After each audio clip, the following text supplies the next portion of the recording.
Welcome to the Pell City Podcast, another great conversation I'm excited to have. Now, today's guest, she brings 13 years of experience as an economic developer to Blount County, where she is currently serving as the Director of Tourism for Blount County Economic Development Council. She's a leading voice for amplifying the advantages of the rural experience and also ways to help businesses grow and thrive. Please welcome to the podcast, Miss Leslie Clines. Hi. Hello. Thank you so much for having me. Thank you for joining me, and I'm excited. Yes, I'm excited for the conversation because you are doing some stuff in Blount County, aren't you? It's wearing me out, but yes, it's so much fun, so exciting. But launching a whole new organization from the ground up is wow. So you wrote an article, great article that sheds a light on opportunities, just, they say small town living and all of the things that just make this area such a wonderful place. But you described tourism as a powerful engine for economic growth. And so I want to ask you, how, in your opinion, does tourism drive economic growth for Blount County? How, would it help for small businesses, events, and, driving dollars and keeping them in the community, and on top of that, jobs? So I started in Blount County 4 years as just in the economic development department, project manager. My background is more manufacturing, industrial, workforce, those types of things. And I actually live in a neighboring county. I live in Marshall County. And the more I drove around and got my feel for Blount County, I'm like, oh, I didn't know this was here. Or, oh my gosh, this is great. Or you have waterfalls. You have all these things. And I'm like, no one's marketing this. Our chamber, who works under like part-time hours and salaries, they're amazing. They're a great partner for me. But I'm like, this needs a full-time effort. Because tourism, especially outdoor tourism, is so sustainable. We're finding that as close as we sit to Birmingham, Jefferson County, and Huntsville, urbanites are seeking outdoor adventures, small town life, tourism. They want to see animals and fruits and vegetables and, those types of things. So I spent about a year building a business plan and presented it to the county. And we felt like the Economic Development Office was the best place to develop that out of, because anytime people are coming and spending money, whether it's in restaurants, stores, attractions, that is economic development. That's growth. That's adding jobs. That's adding revenue to your county. And when you don't have rockets and a beach and football teams and you're in between places, you have to work doubly hard, I think, to develop a tourism program. But it truly is the state tourism office, Sweet Home, Alabama. They operate under the guidance that tourism is economic development. It's a $24 billion industry in this state. And I just want Blount County to have their piece of that. So, job growth, small business, keeping money at home, people coming and spending money and going back to their homes, people will come back for that, I think. You said you like your experiences kind of with the manufacturing sector, your economic development part of the business, and that holds true to like Pell City and some of the other counties and things like that. But how would you say the comparison is between those traditional efforts with, bringing in manufacturing or, companies and things like that? Because Blount County, has brought in some businesses, major businesses. But how would you say traditional compares to economic or innovative development efforts? And how can people, take advantage of that? And how can you, put a spotlight on those efforts? Right. I think that sadly, and sometimes in this economy, businesses can shut down. Bike trails and waterfalls and covered bridges are not going to shut down. And I mean, of course, we always want our jobs to be sustainable, and we want new industry that fit the niche of Blount County. It's a very agricultural based county. Lots of large commercial growers, family farms, so, but the industries we have recruited here are good quality sustainable industries. Like I know anything can happen. Anything Right. can happen that can affect an industry.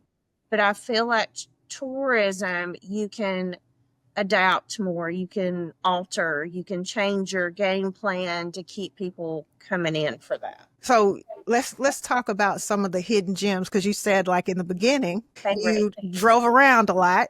So you saw, oh my gosh, this is here, this is here, this is here. I know about a few that are in Blount County. Okay. Tell me about some of your hidden gems that people, just say St. Clair County, Calhoun, and some of the other counties would never know about, but you would say you gotta come check this out.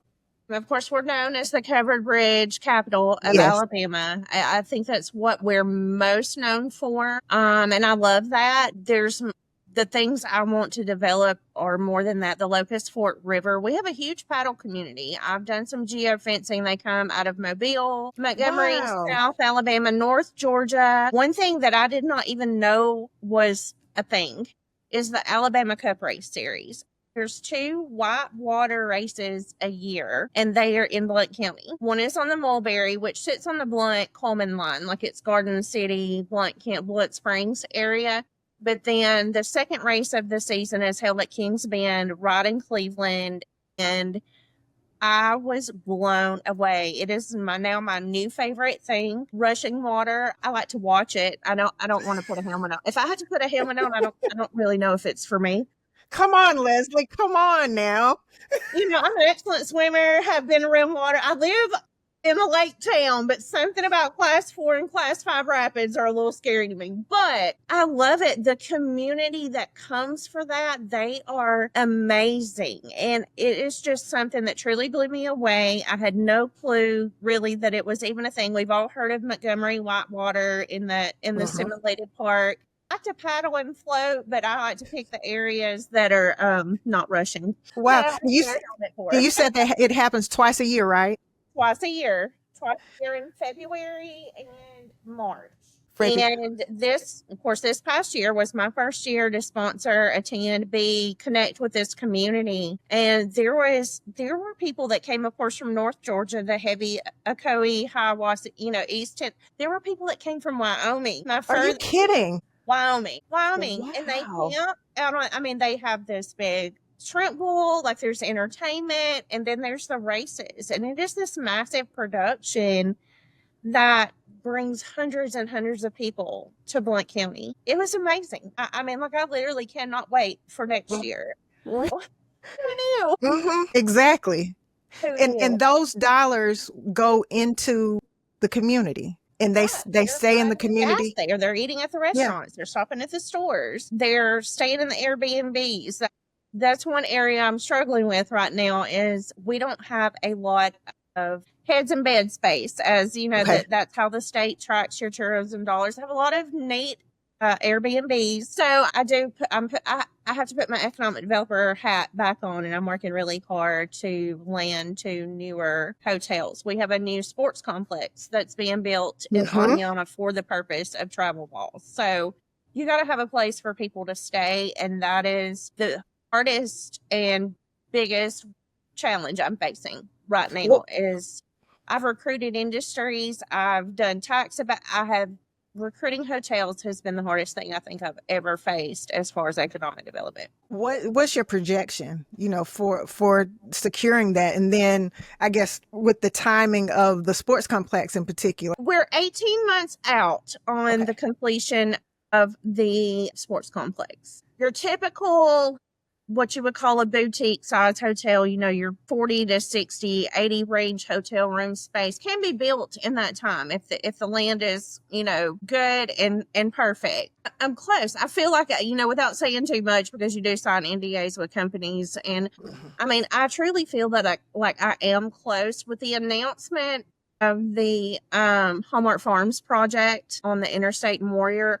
we're the next exit up. I have 13 acres sitting right there with a brand new travel center that's being built at that exit that is prime for a hotel. But yeah, the dynamics of recruiting a hotel are something that I've never faced Mm. in before. It's been a lot, but I truly, truly feel that I am on the verge, and it's a necessity. It's a need Mm-hmm. for the whole community. I have a brand new agribusiness center where my office is located. 2 weeks ago, I had a 300 truck show that came from 8 states. I had no idea what I was getting into with that, but it was huge. I was blown away. Every event, something, I'm like, wow, Mm-hmm. people really do this. They really go to places for things like that. Mm-hmm. So, I was going to say we believe in speaking things into existence over here. So we're going to go ahead and put it's out there and it's going to manifest. I'm never going to stop. I mean, like, Right. I don't give up. There's no quit in me. There might be a Mm-hmm. little breakdown every now and then where I'm like, oh my gosh. But no, there's no quit in me. I will have 2 hotels within the next 12 months. Awesome. Hey, I'm with you, and I cannot wait to see that happen. Now, you mentioned, agribusiness and agritourism. What exactly is that, by definition sake, and to explain it to the audience? So, how I define that for our county, you have a activity, a storefront, a farm to table type. You have experiences that people can visit. We have the most amazing farm stands, farm stores. You go in, you can get fresh vegetables along with a sandwich made with their fresh vegetables, to gifts, to grass fed local meat. I have several of those stores. I have 2 corn mazes.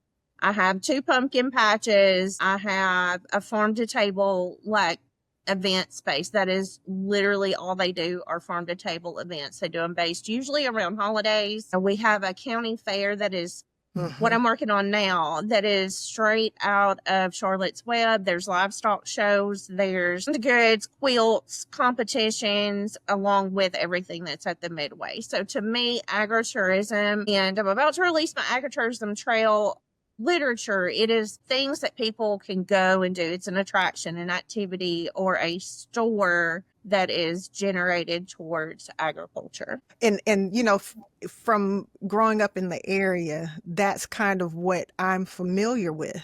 Right.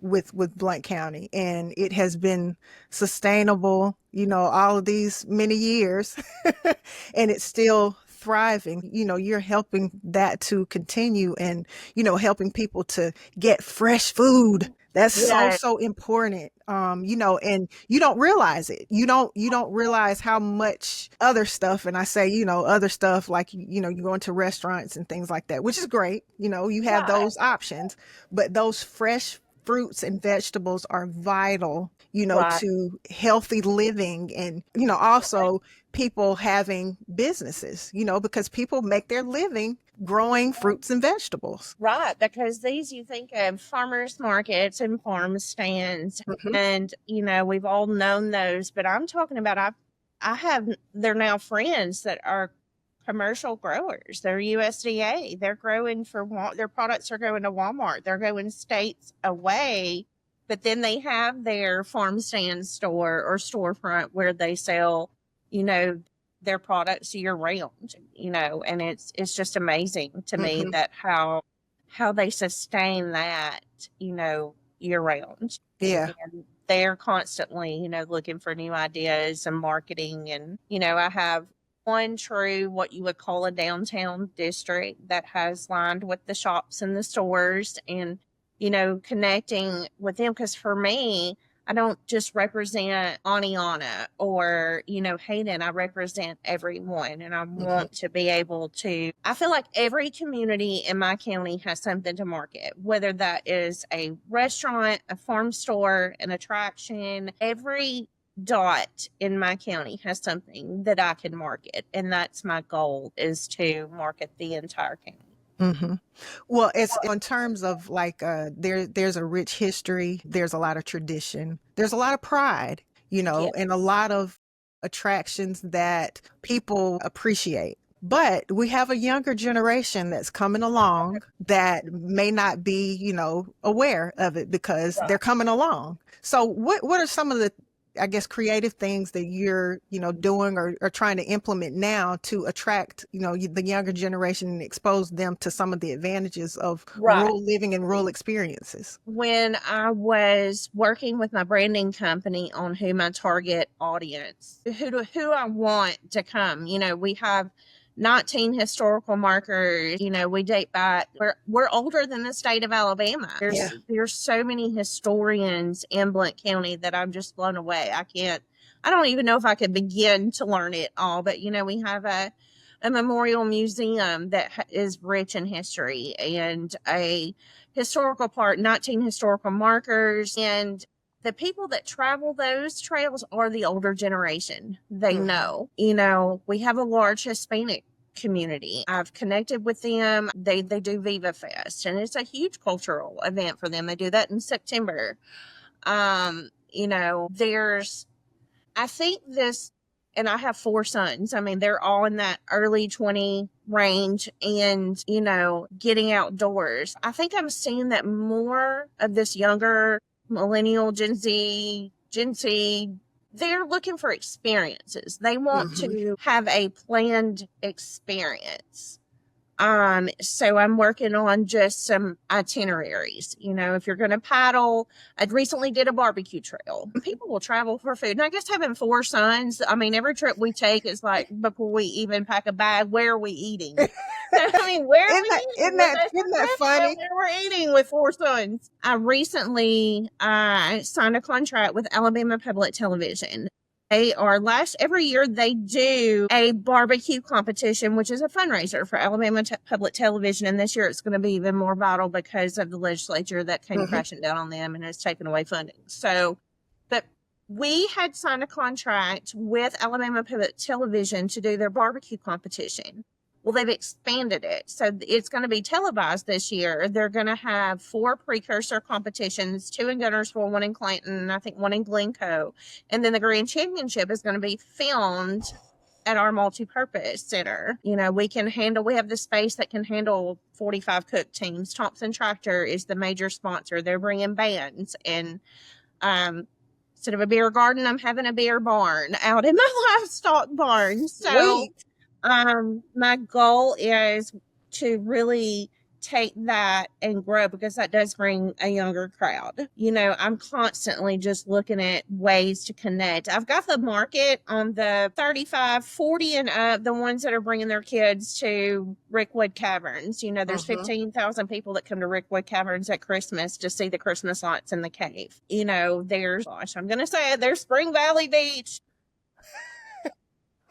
It's an attraction. It's an attraction. It's an attraction. It is an attraction. And honestly, it's the largest attraction in the county. Yeah. I mean, they employ, as far as attractions, they employ the most people. They're a family-owned business. They give back to the community. And I mean, they bring the people in. I mean, there is not a water park in the state of Alabama where you can bring in your grill, your food, you can set up a picnic. I mean, you go to other water parks and you have to buy their food. You have to, there's no shade. You have to pay for their. Now, of course, Spring Valley Beach does have pavilions for you to pay for, but there's enough shade there that if you need shade, you don't have to pay for it.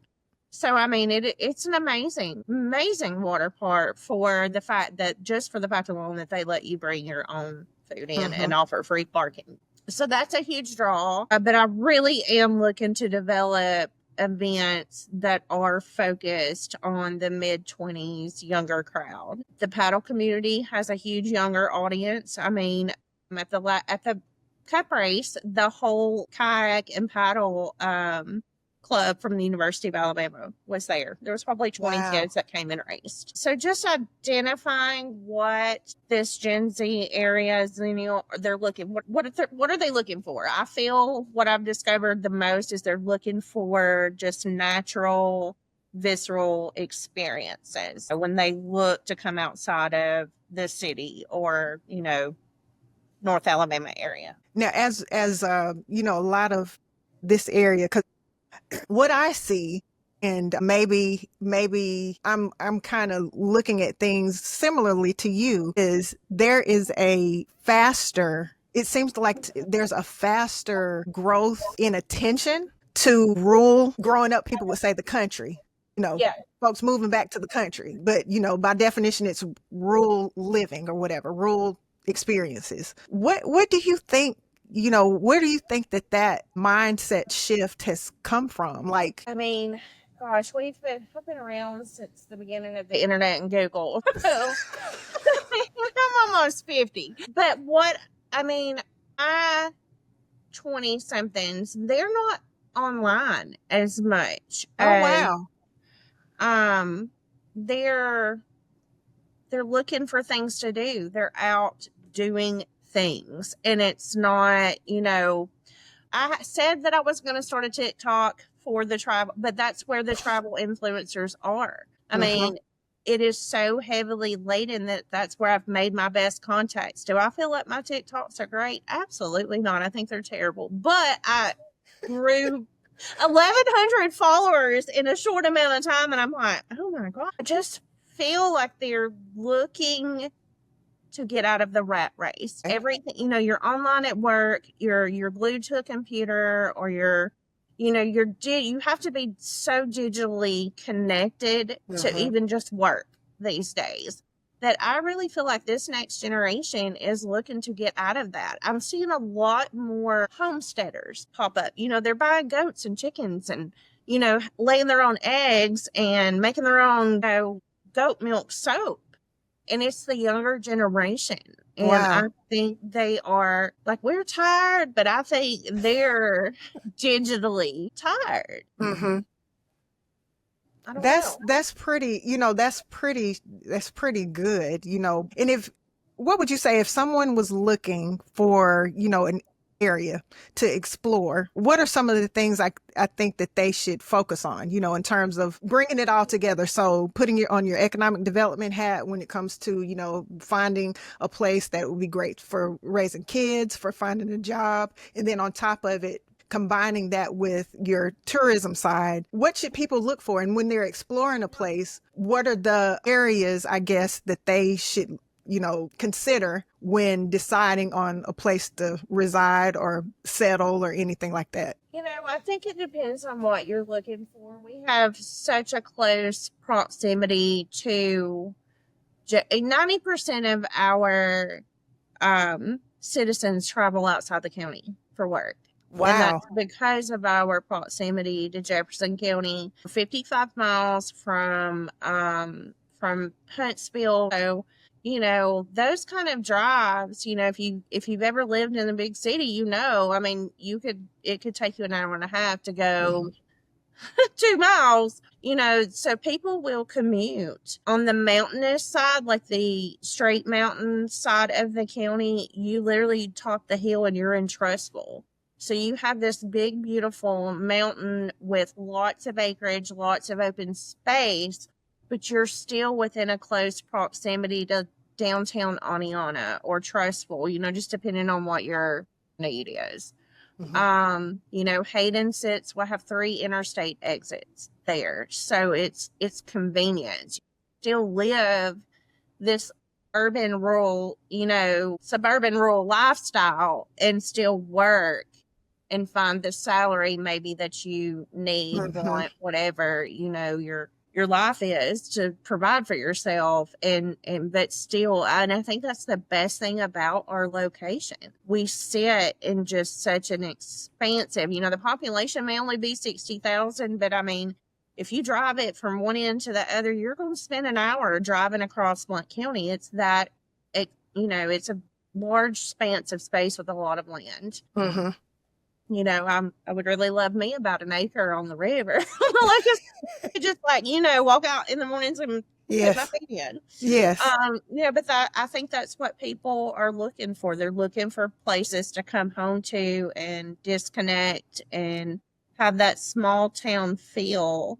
And we give that. Mhm. We're the definition of that. But like I said, we're still in proximity to locations where if you need that higher paying tech job, whatever your niche is, your salary desires, you have the closeness to that. So the work that you're doing is definitely going to help people to understand how simple living just adds to your quality of life like no other thing. Well, and we have a pretty diverse, like, let's talk on our Airbnb. So if you want the downtown feel, I have lofts on Airbnb in downtown Oneonta that have been refurbished. I mean, it looks like a loft you see in downtown Nashville. It has the brick walls. It has the little, balcony, and you're looking out on the streets of Oneonta, and you can walk down to the store. So we have that experience too, and that's what I aim to show people, is the diversity that they can have. We have the camper space, campers, cabins, but we have one cabin that sleeps 10. It has its own pond. They're having weddings there. It has an outdoor kitchen. It is the most beautiful, it has the lights hanging outside on the patio. I mean, it is just like, I want to go stay there. It's always booked. I still haven't got to stay there. Well, you should have an inside. You should be able to say. Right? I don't need their calendar to clear. I need all the lodging tax I can get. But I mean, there is a very, very diverse. I have one Airbnb. She is a barrel racer. She houses there's a lot of rodeo traffic coming from Florida out west, and we're a good stop for that. It's called Stable Stay. Wow. You can turn your horses out. You don't have to turn your horses out. If you just need a bunkhouse overnight, you can stay in her trailer, or she has a full apartment in the stable where you can literally watch your horses in the arena from the bedroom. It's amazing. You want to stay and play with goats and pigs and horses? I have a guy that does that too. He has a beautiful Airbnb space where you can, bring your dogs. I talk about Ozzy being an ambassador, where so many people, and I think during COVID especially, people were looking to get outdoors, and people travel with their dogs. So while Ozzy is my favorite best boy, I want to show people there are spaces and places for them to bring their animals and, travel with. Now, I know, like offline, we talked a little bit about your collaborations with some neighboring counties and neighboring cities and stuff like that. So can you talk a little bit about those opportunities to collab with other areas and other neighboring counties, and what you're looking to do when you're doing stuff like that? Claire Good Game is a friend of mine. She's your tourism director for St. Clair. So we are a member of an organization called Alabama Mountain Lakes. It's Visit North Alabama. It is the top 16 counties of the state. So I barely slid in there, honestly, because when I'm workforce or economic development, I'm considered Central Alabama. So I fall under that BBA, those organizations. But with Visit North Alabama, many years ago, they had lobbied and had put in place where they get 1% of the lodging tax in those top 16 counties. Close, tight-knit organization. We all love each other, support each other, cheer for each other. But with the funds that they get, and plus what their membership, they support us. We'll see reels and podcasts, and they highlight our areas. They feature our waterfalls. They feature our murals. They're always out and in the community. They're finding us grants. They're helping us, on the economic development side. They know I need a hotel. They're throwing me everything they can. And we're the only organization like that in the state. Central, South Alabama, they don't have that. They don't have a Tammy Reese that pulls us together, and the whole staff, would do anything for us. I'm so blessed and so thankful for them, especially just starting out. There's been some movement within, like Coleman got a new tourism director, but she came into an already established program. Mm-hmm. And there was no already established program. I had to build this program. And I couldn't have done that without, one, Visit North Alabama, and two, people like Blair and my surrounding Katie Norton in Marshall County. giving me guidance and ideas, and just totally, it's amazing, really. If Mm-hmm. there was ever an organization that just benefits such a large space and group, it is them. And the rest of the state doesn't get that. I mean, they have their own, or within the counties, but I just think we're special in North Alabama. What's been the most rewarding part of the job? Because you pretty much created it. Well, you did create it, not pretty much, you did. Seeing my county commissioners go from, well, we're going to vote on this, but we're not so sure about it, being fully on board. They're calling. I took a field trip in like each of their districts, like looking at land use and water access. And if they find something, or if they're at one of their places on the water, and they'll be like, there's people down here from Oh. 6 states away. They're seeing them transition to, we're a little unsure about this, to just being fully supportive of me is right at the top. But also the local owners, the local farmers, seeing me and understanding and supporting what I'm trying to build. I'm very much an instant gratification person. I want to see, I really just brought everything live in March, but I'm like, I'm ready to see the numbers move, and really I should be like on a 3-year scale of when I'll actually see numbers move. But just the local support of my commissioners, owners, the attractions, people reaching out to me to say, hey, will you, can we do a showcase? I'm doing giveaways.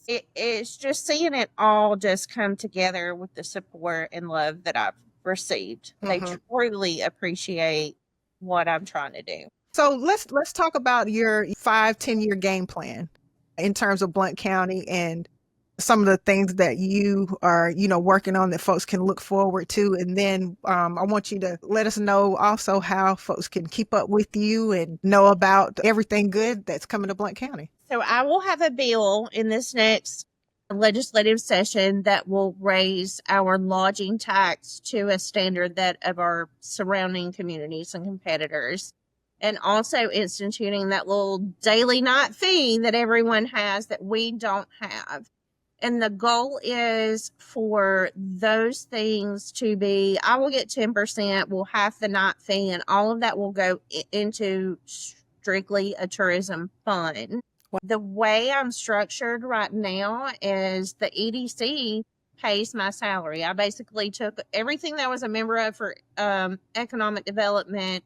I've just taken that over, and now I'm members of tourism organizations and my travel. So I'm very, very thankful that I have a boss that supports me, but also allows me that part of our budget to do this with. The commission paid for my branding. It was not cheap. Branding is not cheap.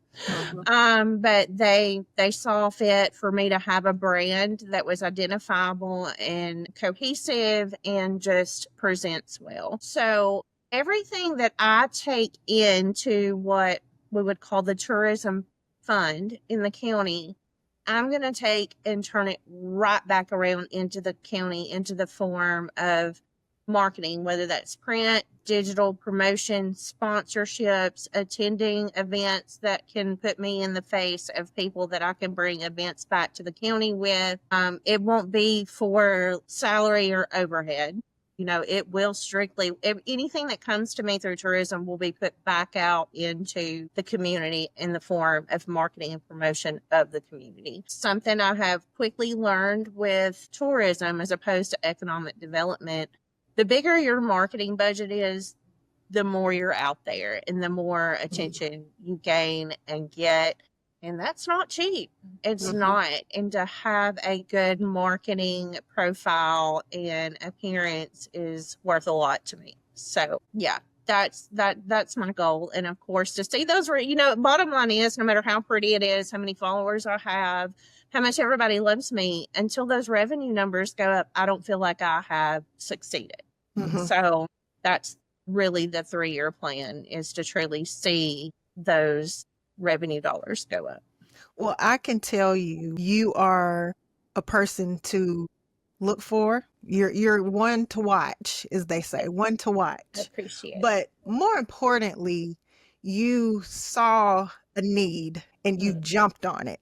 and you made it work, made it fit, and presented the proposition, and people saw that it was necessary. And so just to give you your kudos and to celebrate you, which, we definitely want to do that on the podcast, but that's what makes this area so profound. And I think, a gem, and it's golden because of people like you and the work that you're doing. Because number one, you got to have a passion for it, and you obviously do, but you want to show people the best of what the area has, and you're a part of that. So thank you so much for, number one, coming on the podcast, but thank you for sharing yourself with the world, because we need more folks like you. So, it's a testament to, your heart. It's a testament to your spirit, and just the resilience, and the fact that you love without condition. And it's a beautiful thing to meet you and to talk to you and to, put a face with a name and everything. Yes. And I hope that other people will share in the joy of knowing you and meeting you and things like that, because you are necessary. So thank you so much. Too kind. Thank you, though. Thank you. No, I mean, because when you're in these positions, you don't always hear those words from people outside of your circle or your friend. You want to be seen, because, the hours that it takes to do something like this, you have to truly love it and have a passion for it, and a passion for your community. I love community growth. Mm-hmm. And, I always say I'm not everybody's cup of tea, but I'm somebody. Something else. But I truly, I didn't grow up there, in these communities. These people are generation and generation of their families living there, and then here I come, so I truly want people to understand and see how much I do love Blount County and just everything about it. So takeaways from the conversation today, and then takeaways from Blount County. What do you want people to know about Blount County? So I have my little tagline is wonder a little, discover a lot, because it truly is a place where there is a little hidden gem in every little nook and cranny. There is something in every community in Blount County that you can enjoy, whether that, like I said, a restaurant, a waterfall, a cave, a stream, downtown store. There truly is something in every part of Blount County that if you wander a little, you'll discover a lot. That is awesome. Well, Leslie Clines, thank you so much for joining the Pell City podcast. Thank you so much. Yes. Thank you for sharing Blount County. I'm not nervous anymore. Good. You should. It's just me. It's just me. I'm an old friend. It's all good. I hope we both blow. I hope this reaches the masses for both of us. The prayers are going up for both. Thought about it is similar to you. Let's put it out in the world and pray that it's received well, and then let the heavens take it from there. So that's the way I operate. And rain down. Tell everybody how to, reach out to you and how to keep in touch and all of that. You can find me on Facebook at Blount County Tourism, and then Instagram and TikTok at Visit Blount AL. And if you want to reach out to me personally, it's Leslie at visitblountal.com. And same with our website. It is visitblountal.com. Awesome sauce. Well, thank you so much, Leslie Clines. This is Ozzy. This is my pet ambassador. He's sliding in here. Well, he's a beautiful one. He's a good boy. Had to get some FaceTime, huh? He did. He said, "Hey, you forgot about me." Thank Never you that. Again. Thank you so much for reaching out. Thank you, and I'm look forward to all of the good things that are coming. Thank you. This episode of the Pell City Podcast is brought to you by networkwithexperts.com. Log on now and grab the Content Marketing Essentials bundle today. Thanks for watching.